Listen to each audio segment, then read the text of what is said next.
Match પહેલાની કંઈ તમે પ્રિપેરેશન કરતા હો છો?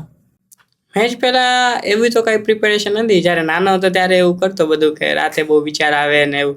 બટ અત્યારે જેવો આમ મોટો થતો જાઉં છું એમ ઓછું થતું જાય છે બધું. આમ બધું નોર્મલ રાખવું ટ્રાય કરું વધારે. ઘણા ક્રિકેટર્સ એની સાથે કંઈ ફેવરેટ સોંગ સાંભળતા હોય before the match or favourite book વાંચતા હોય. Yeah. તમારું મેચ પહેલાનું પ્રિપેરેશન કેમ હોય?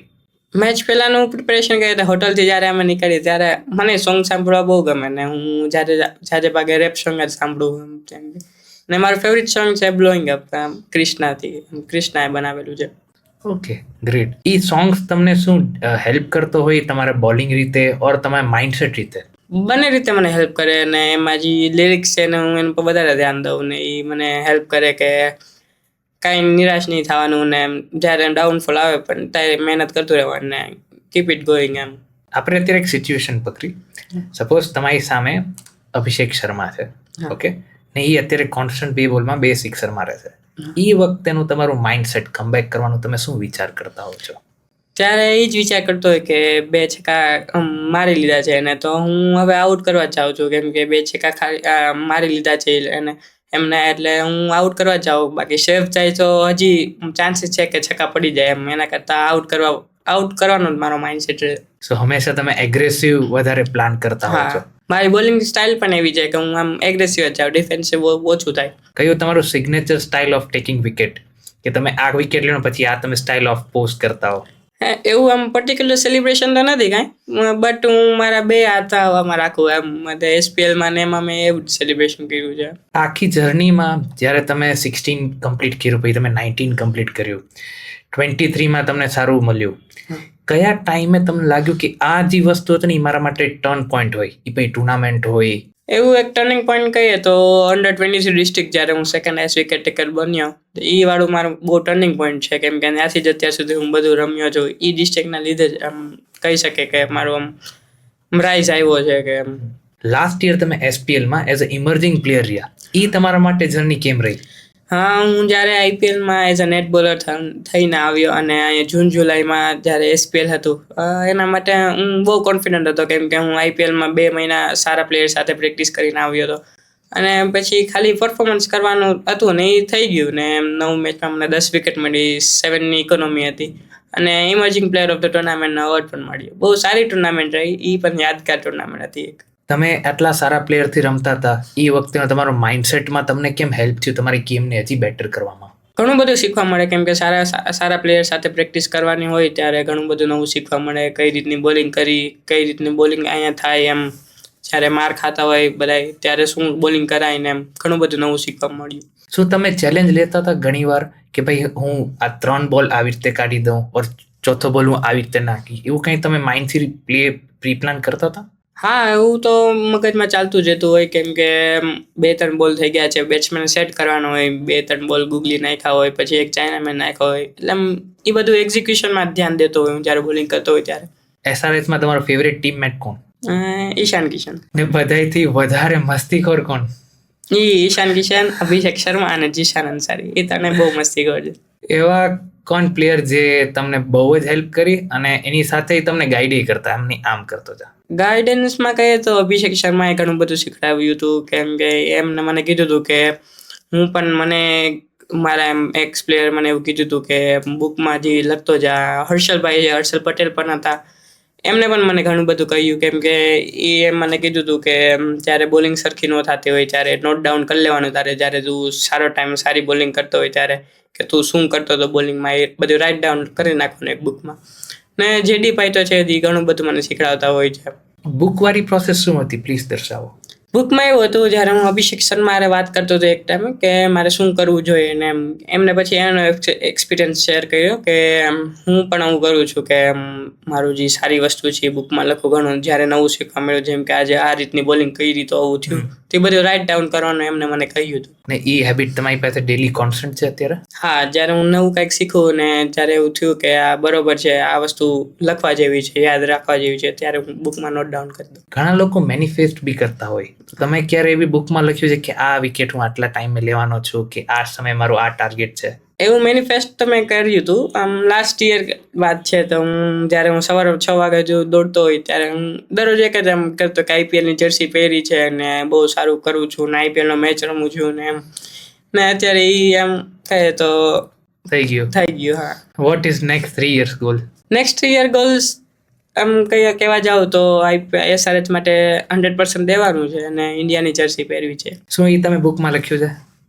હા, બુકમાં લખ્યું છે. સો એઝ અ યંગ ક્રિકેટર તમે શું ધ્યાન રાખતા હો છો તમારા ડેલી ડાયટમાં, અને ઇવન કે આ ન કરવું જોઈએ? ડેલી ડાયટમાં ધ્યાન રાખીએ તો બહુ બહારની ફાસ્ટ વસ્તુ છે અને જે સુગરી વસ્તુ છે એ ઓછી ખાવાની, અને જાજુ તો એ જ કરવાનું કે જેથી થાય એટલી વધારે પ્રેક્ટિસ કરવાની અને ખોટો ટાઈમ વેસ્ટ નહીં કરવાનો. એક એડવાઇસ તમને યંગ ક્રિકેટરને આપવી હતી, એ શું હોય? એ જ છે કે જેટલી થાય એટલી ક્રિકેટના ગ્રાઉન્ડમાં જેટલો ટાઈમ સ્પેન્ડ થઈ શકે એટલો કરવાનો, એમ મેક્સિમમ ટાઈમ દેવાનો ક્રિકેટ માટે. એટલે તમે એમ કહેશો સોશિયલ મીડિયા નહીં, ગ્રાઉન્ડ મીડિયા માર્યો? હા, હું મારું જ એક્ઝામ્પલ દઉં તો મેં ઇન્સ્ટાગ્રામમાં આઈપીએલમાં પીક થયો તો 17th ડે મેં મારું ઇન્સ્ટાગ્રામ આઈડી બનાવ્યું. વાવ, ગ્રેટ. હા. ઘણી વખતે આપણે ક્રિકેટમાં કંઈ ડિસિઝન લેતા હોય તો કંઈ એવી મિસ્ટેક જે તમે આમ કહો કે આ મારે રિપીટ નથી કરવી? એવી તો કંઈ મિસ્ટેક નથી, કેમ કે જ્યારે એવું થયું હોય કે બોલિંગ આજ સારી નથી થઈ, પણ તો હું સેલ્ફ એનાલિસિસ કરી લઉં ને મને ખબર પડી જાય કે શું કરવાનું હતું ને શું નહોતો કરતો હું. જેમ બિઝનેસમાં અમે કંઈ બી વસ્તુ લઈ તમે ડિસિઝનનું ચેક કરી, સેમ તમે તમારા બોલિંગમાં બી એવી રીતે એનાલિસિસ કરતા હો છો? હા, કેમ કે જ્યારે મેચ સારો ગયો હોય તો હું જોઉં કે હું શું કરતો હતો ને એ જ રિપીટ કરવાની ટ્રાય વધારે કરું. ને જ્યારે સેમ મેચ ખરાબ ગયો હોય કે જ્યારે માર ખાધો હોય ને બોલિંગ સારી નહોતો કરતો ત્યારે પણ એ જ છે સેમ કે શું કરવું જોતું હતું અને શું નહોતો કરતો હું. આખા જર્નીમાં એવો કયો મેચ જે તમને લાગે કે આ મેચ હતો ને એના કારણે આખી મારી ટર્નિંગ પોઈન્ટ ચેન્જ થઈ ગયો, ઓર એવું આખી કઈ ટુર્નામેન્ટ? એવી તો અંડર-23ની ડિસ્ટ્રિક્ટ જ છે અને એનો પહેલો મેચ જ મને જેમાં 7 વિકેટ મળી, એ મારો કમબેક મેચ કહી શકાય, કેમ કે એની પહેલાં હું કાંઈ નહોતો રમતો અને એના પછીથી ઘણું બધું રમ્યું. અને ટુર્નામેન્ટ કહીએ તો SPTL થઈ, જે સૌરાષ્ટ્ર પ્રીમિયર લીગ થઈ, એમાં પણ ઘણું બધું મને આમ શીખવા મળ્યું અને એ પણ મારા માટે બહુ સારી ટુર્નામેન્ટ, એના લીધે પણ હું બહુ આગળ વધ્યો. સૌરાષ્ટ્ર પ્રીમિયર લીગમાં તમને જે ચાન્સ મળ્યો અને એનું જે આટલું અત્યારે ધીમે ધીમે વધતું જાય છે, એ તમને કેવું ફીલ થઈ છે? કેમ કે જો હું સૌરાષ્ટ્ર પ્રો T20 લીગ એટલે SPL સૌરાષ્ટ્ર પ્રીમિયર લીગમાં મને ઇમર્જિંગ પ્લેયરનો એવોર્ડ મળ્યો અને એના લીધે પછી મને IPL ફ્રેન્ચાઇઝીએ મને ટ્રાયલ્સ માટે બોલાવ્યો અને હું 6 IPLની ફ્રેન્ચાઇઝીમાં હું ટ્રાયલ્સ દેવા ગયો હતો. એ ટ્રાયલ્સમાં આખી જર્ની કેવી રીતે હોય? એટલે એ લોકો જ્યારે સ્કાઉટવાળા આવે IPLની પર્સનલ ફ્રેન્ચાઇઝીવાળા, જેમ કે SRH માટે SRHના 2-3 સ્કાઉટ્સ આવે, પછી એ લોકો જોવા આવે કે કોણ સારા પ્લેયર છે ને IPLને એમ રિપ્રેઝેન્ટ કરી શકે ટીમને. પછી એ લોકો આવ્યા અને એ લોકો પછી સીધો કોન્ટેક્ટ કરે એસોસિએશનને અને એના થ્રુ પછી મારો કોન્ટેક્ટ થાય.